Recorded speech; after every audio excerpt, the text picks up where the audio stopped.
the vision that we have right now is to serve the community.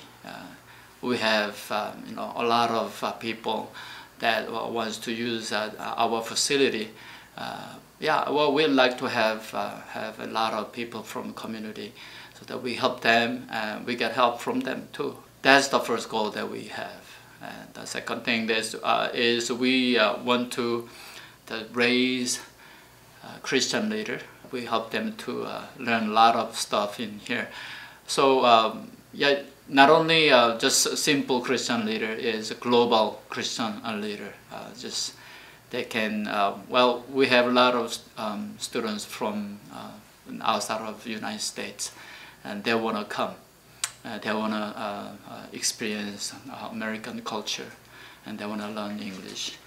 So not only we like to host students from local here, but also from outside of the country who wants to come here and have experienced a lot of things, good things in America. So we just invite them to come study, and even we offer a scholarship for them to stay here and to learn everything.